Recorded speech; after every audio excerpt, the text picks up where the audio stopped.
He's the voice behind some of Disney's most iconic characters, from The Emperor's New Groove to their latest billion-dollar hit, Zootopia 2. But off-screen, Patrick Warburton has been a part of a mission serving countless families across the country and right here in the desert. Tonight, in an exclusive interview, News Channel 3's Timothy Foster spoke with Warburton, highlighting his deep connection to St. Jude Children's Research Hospital and the Valley event that's helped raise millions for kids fighting cancer.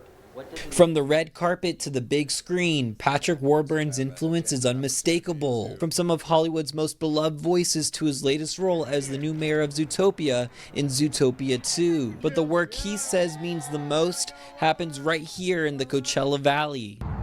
For nearly 2 decades, Patrick has poured his heart into the St. Jude Children's Research Hospital, hosting his annual Warburton Celebrity Golf Tournament, raising money for an extraordinary cause. I know you've been partnered with St. Jude. Was it 16 years? This is our 16th year. Yeah, we've made numerous trips over the years to go visit the hospital, see the kids, see the doctors, and it's always a really brilliant, beautiful, and emotional experience every time you go there, you know. The inspiration came from a visit Patrick and his wife Kathy took to St. Jude back in 2010. With 3 sons and a daughter of his own, he was moved by the young patients he met and the progress being made to fight pediatric cancer. Patrick knew he wanted to be involved. We had 4 kids and felt very fortunate that we had 4 healthy kids, and it's always resonated with me that, you know, if you don't have that good fortune, that at least you live in a day and age of a St. Jude.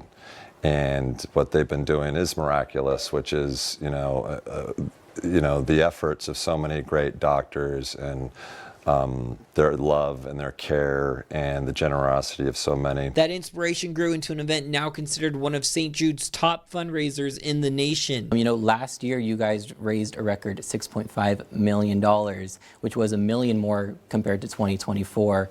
What does that mean to you? I mean, that is a lot of money. This event has done so well because of the generosity and the goodwill of the people of this valley and them being inspired by St. Jude. I had the idea to start this event. This event would be nothing without, our board and our team. Of course, Clark Rainey, who's been the chairman of this event from the very beginning, who works tirelessly.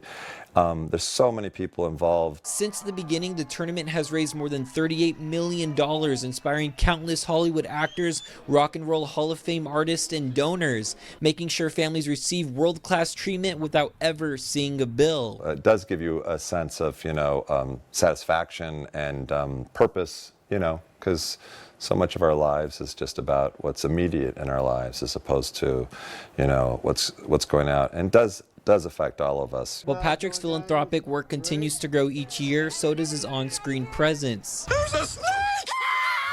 Joining the cast of Disney's Zootopia 2, voicing Mayor Winddancer, a role fans were quick to recognize as unmistakably Patrick. Tell me a little about your character. You play Mayor Winddancer, right? The new mayor of Zootopia.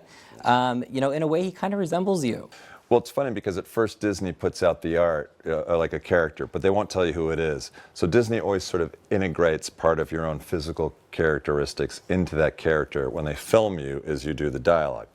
So I think with, Winddancer, it might have been in my eyes or something, the eyes of the horse, because online and social media I saw that people were guessing that it was me, and I go, well, some way or another. I mean, it's obviously not, the amazing hair, that Winddancer has. He has a beautiful mane. Zootopia 2 becoming a smash hit, becoming the highest grossing animated film of all time. The film breaking over $1 billion worldwide in just 17 days, the fastest ever for a Hollywood animation and any PG-rated title. It's always great when you get the call from Disney, but when you get the call from Disney and then to jump into a universe that was already established, is even better, really. Over the course of your career, you voiced, my personal favorite. You're the chief flight attendant in Disney Parks as Soarin'. Happy 250th America. You also voice Buzz Lightyear and Buzz Lightyear of Star Command. Yeah. And, most recently, which celebrated 25 years, you voiced Gronk in The Emperor's New Groove. Poison. The poison for Cusco. Yeah. So looking back on your career, is there a specific, point that stands out while working with Disney? I grew up, Disney's always been such a part of my life, as so many millions. So Disney's just always been so much more so much more as it is to the rest of the world than theme parks in a movie studio. You know, there's something magic about it. So whenever, I've gotten the call throughout the years to get to work with Disney, always very special, At 61, Patrick wrapping up his first stand-up comedy tour and releasing his first stand-up special airing on the Angel app, Still Catholic. I realized my tour, I could have just called it the Mustache Tour, because this thing's been killing it right here.